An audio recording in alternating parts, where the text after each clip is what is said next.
দর্শক, বইমেলার রংটা আজকে কিছুটা হলেও ভিন্ন রকম, কারণ আজ বইমেলা আছে শিশুদের দখলে। সকাল থেকে শুরু হয়েছে শিশু প্রহর, যদিও শিশুদের কিছুটা মন খারাপ, কারণ সিসিমপুরের যে আয়োজন সেই আয়োজনটি নেই। তবে শিশুদের দখলে কিন্তু আজকের বইমেলা আছে, এবং সেই বইমেলার প্রাঙ্গণ থেকে আপনাদের সবাইকে স্বাগত জানাচ্ছি মিনিস্টার ফ্রিজ বর্ণমালার বইমেলায়। আপনাদের সাথে আছি আমি নীল মাহবুব, এবং আমার সাথে আছেন আরেকজন শিশু, জিনিয়া কবির সূচনা। সব কথা যে বলে দিলে আমি কি কিছু বলবো এখন? শিশুরা কি কথা বলতে পারে? শিশুরা কথা বলতে পারেনি, তাই? শিশুরা সবচেয়ে সরল এবং সুন্দর কথা তাহলে বলে। আজকে বইমেলা কতটা শিশুদের দখলে সেটা যদি তুমি বলো। বইমেলা পুরোটাই শিশুদের দখলে নীল, এবং সকাল থেকে আমরা যেটি দেখেছি তাদের মুখ ভার, কারণ সিসিমপুরের আয়োজন নেই। আরও একটি কারণে মুখ ভার, আগামীকাল এবং 15 তারিখে এই দুটি শিশু প্রহর, অর্থাৎ 7টি শিশু প্রহর থাকে আসলে 28 দিনে, কিন্তু এবছর দুটি শিশু প্রহর থাকছে না ঢাকা বিশ্ববিদ্যালয়ের ভর্তি পরীক্ষার জন্য। কিন্তু সিসিমপুরের আয়োজনটাই কেন নেই? তুমি তো সকালে এসেছো। হ্যাঁ নীল, সিসিমপুরের আয়োজনটা নেই কারণ ইউনিসেফের যে ফান্ড সেটি কার্যত বন্ধ আছে। তবে অভিভাবকরা এবং প্রকাশকরা বলেছেন যে শিশুদের এতটাই মন খারাপ হয়েছে, এবং অপ্রত্যাশিত, আসলে কোনো ধরনের ঘোষণা ছিল না, কিছু ছিল না। এ কারণে আসলে সবার প্রত্যাশা যে বাংলা একাডেমি যদি নিজ উদ্যোগে এরকম কোনো আয়োজন নেয়, বা ইউনিসেফের এই সিসিমপুরের এই টুকটুকি ইকরি কিংবা হালুমের এটাই যদি তারা আবারও ধারাবাহিকতা বজায় রাখে, তাহলে তারা ভীষণ খুশি হয়, এবং এতে কতই বা ফান্ড লাগবে না, এটাই অভিভাবকদের চাওয়া ছিল। আমার মনে হয় যে আজকে শিশুদের যে মন খারাপ, সেই মন খারাপটা নিশ্চয়ই বাংলা একাডেমি কর্তৃপক্ষকে ছুঁয়ে যাবে, এবং তারা নিশ্চয়ই এই অবশ্যই। ব্যাপারে যে কোনো ধরনের একটি পদক্ষেপ নেবে, আমরা এটা আশা করি। কারণ শিশুদের দখলে 2টা দিন বইমেলা থাকে, এবং সেই বইমেলায় যদি সিসিমপুর না থাকে, এটা আমরাও আসলে মানতে পারি না। আর অবশ্যই। যেহেতু আজকে শিশু প্রহর ছিল, আজকে বইমেলা শিশুদের দখলে, আজকে আমরা যে দুজন লেখকের সাথে কথা বলবো তারাও আসলে শিশুদের। হ্যাঁ, এবং সূচনা যদি একটু পরিচয় করিয়ে দাও। আচ্ছা, আমি একটু পরিচয় করিয়ে দিতে চাই। আমার সাথে আছেন সুচিস্মিতা। সুচিস্মিতা হচ্ছে যিনি বাঘ মামার শুভ জন্মদিন, অর্থাৎ বাঘ মামার শুভ জন্মদিন বইটি লিখেছেন। বইটি লিখেছেন, এবং এটা অলংকরণ করেছেন এস এম রাকিবুর রহমান। আর নীল, তাদের ব্যক্তিগত সম্পর্কটা আমি একটু বলি। তারা কিন্তু একই সাথে একই ঘরে একই ছাদের নিচে থাকেন। আচ্ছা, তার মানে একজন লিখছে, একজন আঁকছে। একজন আঁকছে। কিন্তু আমার এই জায়গায় যেহেতু এই বিষয়টা আমি জানলাম, তাহলে পড়ার মানুষটি কই? পড়ার মানুষটি কি এখনো আসে নাই? না, এখনো আসে নাই, আসবে ভবিষ্যতে। তো এই চিন্তা থেকেই আমাদের এরকম বইটা লেখা। আসলে করোনার ভিতরে আমরা বাসায় ছিলাম, তো তখন সময়টাকে কাজে লাগানো। আর আইডিয়াটা ছিল ওর, যে আমরা এরকম কিছু একটা করতে পারি, তুমি লিখবা, আমি আঁকবো। কারণ ও ইলাস্ট্রেশন করে ভালো, আর আমি ছোটবেলা থেকে কিছু লেখালেখি করতাম, বাসায় ওরকম চর্চা ছিল, এই জন্য। আচ্ছা, এই যে লেখার পিঠে যখন আঁকতে গেলেন এবং ছোটদের জন্য, মানে তখনকার অনুভূতিটা আসলে কেমন ছিল? মানে এমনিতে যেকোনো, মানে আমি মানে পেইন্ট করে ফেললাম, কিন্তু শিশুদের পেইন্টের ব্যাপারটাই একটু অন্যরকম। আসলে প্রতি বছরই তো বাচ্চাদের জন্য নতুন কিছু করার একটা আগ্রহ থাকে, একটা তাড়না থাকে। যেটা হয়, বাচ্চাদের জন্য সুন্দর কিছু করা বা বাচ্চাদেরকে ভালো কিছু দেওয়ার যে এর যে একটা মানে তাড়না, এই থেকেই হচ্ছে আমার ছবি আঁকা বাচ্চাদের জন্যই মূলত। প্রতি বছরই চেষ্টা করি বাচ্চাদেরকে সুন্দর কিছু উপহার দেওয়ার জন্য, সুন্দর কিছু বই দেওয়ার জন্য। এখন বাচ্চাদের জন্য আঁকার ক্ষেত্রে বিশেষভাবে যেটা আমাকে স্মরণে রাখতে হয়, সেটা হচ্ছে সহজীকরণ। আমি কত সহজভাবে হচ্ছে বাচ্চাদেরকে দিতে চাই। সাধারণত দেখা যায় বাচ্চাদেরকে যে পাবলিকেশনগুলো আছে বা যে বইগুলো আছে, সবাই চায় হচ্ছে বাচ্চাদেরকে শিখাতে। মানে ওদের পাঠ্য বই থেকে শুরু করে সব ধরনের অভিভাবকরাই চায় বাচ্চাদেরকে শিখাবে কিছু একটা, সেটা ভাষাগত জায়গা থেকে হোক, ছবিগত জায়গা থেকে হোক। আমার উদ্দেশ্যটা মূলত ছিল যে শিখানোটা কিভাবে আনন্দের মাধ্যমে হতে পারে, এন্টারটেন করা যায়, এবং বাচ্চাদেরকে আমি কতটা ইনভলভ করতে পারি আমার বইয়ের মাধ্যমে। আমাদের যৌথভাবে যে 2টো বই আছে, একটা হচ্ছে ভূতের বাচ্চার চিজ পরোটা, এবং হচ্ছে যে বাঘ মামার শুভ জন্মদিন। এই 2টো বই যখন বাচ্চার হাতে নেয়, তখন ওরা না মানে এই বইটার ভিতরেই থাকে। কারণ হচ্ছে ও একটা অ্যাক্টিভিটির ভিতর থেকে যায়। ও কখনোই বুঝতে পারে না যে আমাকে কিছু একটা শেখানো হচ্ছে। ও সারাক্ষণ কিভাবে একটা পরোটা বানানো যায়, কিভাবে এবং সেটা ভূতের বাচ্চা, মানে ওর কল্পনার জগতে আসলে চিজ চিজ পরোটা নিয়ে ভাবতে থাকে। আসলে পিকাসোর একটা সুন্দর কথা আছে, সেটা হচ্ছে যে বাচ্চাদের মতো আঁকাটা সব থেকে জটিল।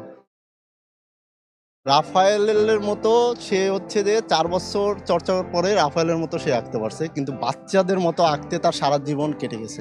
তো বাচ্চাদের জায়গা থেকে ওই ভাবনাটা এবং বাচ্চাদের মতো করে উপস্থাপন করাটা হচ্ছে যে আমার আমার আমি ব্যক্তিগতভাবে মনে করি আমার উদ্দেশ্য হচ্ছে ওইটা, যে কতটা এন্টারটেইন করে সহজভাবে। আমার একটা ছবি, ধরেন একটা ভূত, ও ভূতটাকে যেন ভয় না পেয়ে ও হচ্ছে যে বন্ধু মনে করে। ওইটা যেন সে প্র্যাকটিস করে। এবং আমি এমন কিছু গল্প জানি, মানে আমার যদি বলেন ছোট্ট সার্থকতা, সেটা হচ্ছে যে আমাকে অনেক সময় ফোন দেওয়া হয়, অনেক অভিভাবকরা ফোন দিয়ে বলে যে আপনার যে বইটা গত বছর পেয়েছি, এই বইটা আমার বাবু হচ্ছে যে সে এটা নিয়ে ঘুমাতে দেয়, এবং সে হচ্ছে তার বাসার দেওয়ালে ওই ভূত, ওই বাঘ, ওই ময়ূর, ওইটা সে চর্চা করে। তো আমার আমার এতটুকুই পাওয়া মানে আসলে এখানে এটাই আসলে আমার সার্থকতা। পাওয়া এতটুকুই। এবং এই মুহূর্তে যে বাঘমামার শুভ জন্মদিন সেই বইটি আমার হাতে, এবং একটি পৃষ্ঠা আমি পড়তে চাই যে সকালে কচ্ছপটি পিঠে কেক নিয়ে রওনা দিল, পথে লাল ঝুটির মোরগের সাথে দেখা। বাহ, মোরগ হয়তো জিজ্ঞেস করছে তাকে যে এত সকালে কোথায় যাও। দারুণ ইলাস্ট্রেশন এবং এত সুন্দর ছবি, এটি আমার দেখেই মনে হচ্ছে যে আমি আঁকা শুরু করি। এবং সে হচ্ছে এই যে পুরো জার্নিটা, মানে বাঘের জন্য কেক তৈরি করে সে যে নিয়ে যাচ্ছে, পুরো জার্নিতে হচ্ছে অনেকগুলো অ্যানিমালের সাথে তার পরিচয় হয়। ওই বাচ্চাকে কখনো যদি আমি 5টা অ্যানিমালের নাম মুখস্থ করতে বলি, সে হয়তো ওটা অনাগ্রহ দেখাবে, কিন্তু সে যখন গল্পের মাধ্যমে যাচ্ছে, সে পাশাপাশি 5টা অ্যানিমালের নাম মুখস্থ করতে পারতেছে, শিখতে পারতেছে, পাশাপাশি ওই অ্যানিমালগুলোর চিত্রটা কেমন হয় সে ওইটা বুঝতে পারতেছে। আসলে আমি লেখালেখি করার জগতের লোক না। আমার যে ওয়াইফ, আমার সহধর্মিণী, আমার বন্ধু বলতে পারেন, তার হচ্ছে যে ছোটবেলা থেকে একটা চর্চা ছিল লেখালেখির, তার বাবার মাধ্যমেই পাওয়া, তার বাবাও রাইটার। তো আমি তার সহযোগিতা চাই। না না, সে দারুণ, হচ্ছে যে এরকম সহযোগিতা। এই জায়গাটা আসলে বিশেষভাবে সহযোগিতা করায় আমি আসলে আজকে এই এত সুন্দর কিছু উপহার দিতে পারছি আর কি বাচ্চাদেরকে। মানে এটাই অনাগত যে পাঠকগুলো আসবে তাদের জন্য আসলে এই বইগুলো, এবং এই যে বাঘমামার শুভ জন্মদিন, রং করার বই, ভূতের বাচ্চার তারপরে চিজ আছে পরোটা। ভূতের বাচ্চার চিজ পরোটা, মানে এই যে গল্পগুলো, শুধু খুব সংক্ষেপে জানতে চাইবো এই গল্পগুলো পড়ে বাচ্চারা আসলে বাচ্চাদেরকে কোন জায়গায় কি শেখাতে চেয়েছেন যে বাচ্চারা এই জিনিসটা জানুক। ওইভাবে আসলে শেখানোর জন্যই মানে বাচ্চারা আনন্দ পাবে, এটা মূল উদ্দেশ্য ছিল আমার। এমনও আছে যে একটা বই বাচ্চাটা ছিঁড়ে ফেলেছে, কিন্তু ওর বইটা খুব পছন্দ, সে আবার কিনেছে বইটা, কারণ তার ইলাস্ট্রেশনগুলো খুব ভালো লাগে। তো বাবা মা তাদেরকে আবার আরেকটা পার্ট কিনে দিয়েছে, বা আমার পরিচিত যারা তাদেরকে আমি গিফট করেছে আবার। তো ওরা আনন্দ পাচ্ছে, এটাই আমার কাছে মেইন উদ্দেশ্য ছিল। এবং নীল, শিখতেই হবে তা না, আনন্দটাও জরুরি। শেখার পাশাপাশি আনন্দটাও ভীষণ রকম এবং নীল জরুরি। দারুণ দারুণ এই বইগুলো কিন্তু ময়ূরপঙ্খী প্রকাশনী থেকে বের হয়েছে, এবং ময়ূরপঙ্খী প্রকাশনীতে কিন্তু এরকম শিশুদের বই নিয়ে নানা ধরনের এবং এমন দারুণ সব বই থাকে। ধন্যবাদ আপনাদের দুজনকে ধন্যবাদ আপনাকে। আমাদের সাথে থাকবার জন্য। আমরা আরো দুজন লেখকের সাথে কথা বলতে চাই। তার মধ্যে একজনকে তো আমরা পেয়ে গেছি, আমাদের অনেক প্রিয় একজন স্বপন মিয়া, এবং তারও বেশ কিছু বই এসেছে, যে বাংলাদেশ দাঁড়াবার পা কোথায়, এবং আরেকটি বই এসেছে বাঙালি মুসলমান। স্বপন মিয়া, প্রথমে আমরা যেটি জানতে চাইবো সেটা হচ্ছে বাংলাদেশ দাঁড়াবার পা কোথায়, বইটির প্রসঙ্গ কি? ধন্যবাদ চ্যান 24 এবং আপনাকে অনেক বেশি কৃতজ্ঞতা জ্ঞাপন করছি। আসলে মানে আমরা এখন শুনি কিন্তু পুরোনো দিনের গানগুলো, মানে আজকে থেকে 50-60 বছর আগের গান, কিন্তু আমরা কি এখন এমন একটি গান রচনা করতে পারছি যেটা আমরা 100 বছর পরে এটাকে নিয়ে প্রাউড করতে পারি, এমন কিছু হচ্ছে আমাদের? এটা নিয়ে আমার খুব দ্বিধা হয়। দেশ নিয়ে ভাবতে গেলে যে আমাদের শুধু না, আগে আমরা যে সিনেমাগুলো দেখি সেগুলো কিন্তু আজকে থেকে 70 বছর আগের নির্মাণ করা, কিন্তু আমরা কি এখন আমরা একটা সিনেমা বানাতে পারছি যেটা নিয়ে আমরা আগামী 100 বছর পরে গর্ব করতে পারি? এই সবগুলো বিষয় নিয়ে ভাবলে আমরা খুব দ্বিধায় পড়ে যাই, দেশটা কোন দিকে যাচ্ছে, আমাদেরকে আসলেই দাঁড়ানোর মাটি নেই না পাই নেই। বাহ, দারুণ দারুণ। দারুণ, এবং দারুণ। পরের বইটি বাঙালি মুসলমান। এই বইটি নিয়ে একটু হ্যাঁ, শুনতে চাই। বাঙালি মুসলমান হচ্ছে যে মানে খুব অবাক লাগে যে যেই বক্তা সারা রাত ওয়াজ করে যে বিধর্মীদের বানানো মিষ্টি খাওয়া যাবে না, তাদের হাসপাতালে সেবা নেওয়া যাবে না, তার ওয়াইফ প্রেগনেন্ট হলে কিন্তু সে হাসপাতালে চিকিৎসার জন্য নিয়ে যায়। তার কারণটা কি? কারণ হচ্ছে মুসলমান শুধু ওয়াজই টিকে আছে, বাস্তবে যে বিজ্ঞান মনস্ক হওয়া উচিত সেখান থেকে আমরা অনেক দূরে চলে যাচ্ছি। আমরা অনেক জায়গা থেকে হয়তো অনেক দূরে চলে যাচ্ছি, কিন্তু স্বপন মিয়ার আরেকটি পরিচয় আছে। সে কিন্তু গুঞ্জন পাঠাগারের প্রতিষ্ঠাতা, এবং সে যে জায়গাটি ছিল সেই জায়গা থেকে কিন্তু এখন পর্যন্ত সরেনি। এবং দর্শক এই মুহূর্তে যারা দেখছেন, আপনাদেরকে বলতে চাই যে গুঞ্জন পাঠাগার, যে পাঠাগারটি আসলে একটি বই নিয়ে শুরু হয়েছিল, এবং যে পাঠাগারের কোনো অবয়ব ছিল না, অথচ আজ সেই পাঠাগার কিন্তু দোতলা বিল্ডিং, এবং সেই পাঠাগারে কিন্তু অগণিত বই, এবং যে পাঠাগারের কোনো পাঠক ছিল না সেই পাঠাগারে কিন্তু এখন অসংখ্য পাঠক। অসংখ্য পাঠক গুঞ্জন ছড়াচ্ছে নীল সারা দেশে। এবং এই গুঞ্জন পাঠাগারের এখন বর্তমান কি অবস্থা? গুঞ্জন পাঠাগার আপনি বলেছিলেন যে একটি বই নিয়ে শুরু হয়েছে এবং হচ্ছে যে একটা একচালা ঘরে শুরু হয়েছিল, এখন সেখানে প্রায় 13,000 বই আছে এবং দোতলা ভবন হয়েছে। এবং সবচেয়ে বেশি বড় কথা হচ্ছে যে বাংলাদেশের এখন অনেক বড় বড় জায়গায় গুঞ্জনের পাঠকরা আলো ছড়াচ্ছে। বিভিন্ন বিশ্ববিদ্যালয়ে, বিভিন্ন মেডিকেলে অনেক আলো ছড়াচ্ছে আমাদের পাঠকরা। দারুণ। আরো কথা হবে স্বপন মিয়ার সাথে, তবে আরেকজন লেখক আছেন, তার সাথে আমরা একটু কথা বলতে চাই।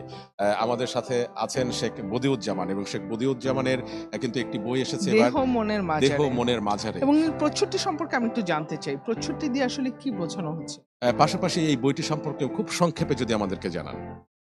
ধন্যবাদ। দেহ মনের মাঝারে এবং এই যে প্রচ্ছদটা আসলে বিষয়টা হয়েছে যে একেবারে নিম্ন মধ্যবিত্ত থেকে উঠে আসা একজন মানুষ হঠাৎ করে একটা দুষ্ট চক্রের মধ্যে পড়ে যায় এবং বিপুল পরিমাণ সম্পদের অধিকারী হয়, কিন্তু তার সেই পথটা সম্পদশালী হওয়ার পথটা তার ছিল না, মানে সঠিক ছিল না।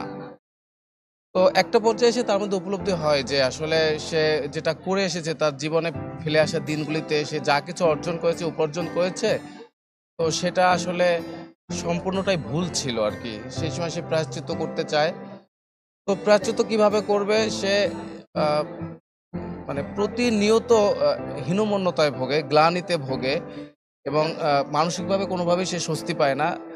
তো এর একটা ইফেক্ট তার হচ্ছে শরীরের উপরে পড়ে, দেহের উপরে পড়ে, আস্তে আস্তে সে নিঃশ্বাস ভিতরে ভিতরে ক্ষয় হয়ে যায়, এরকম একটা বিষয়।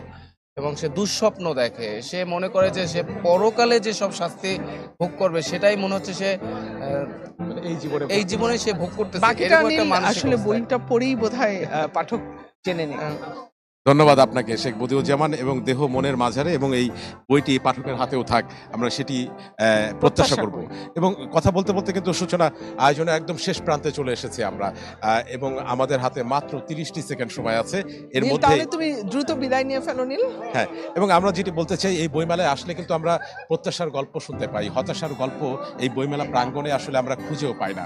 তো আমরা সেই প্রত্যাশায় রাখতে চাই যে মানুষ বইকে ভালোবাসুক এবং বই মানুষকেও ভালোবাসুক, এবং সেই ভালোবাসার জায়গা থেকে আমরা বিদায় নিতে চাই। আমরা বিদায় বিদায় নিতে চাই। মিস্টার ফ্রিজ বর্ণমালা বইমেলায় আজকের মতো বিদায় নিচ্ছি। আগামীকাল দেখা হবে একই সময়।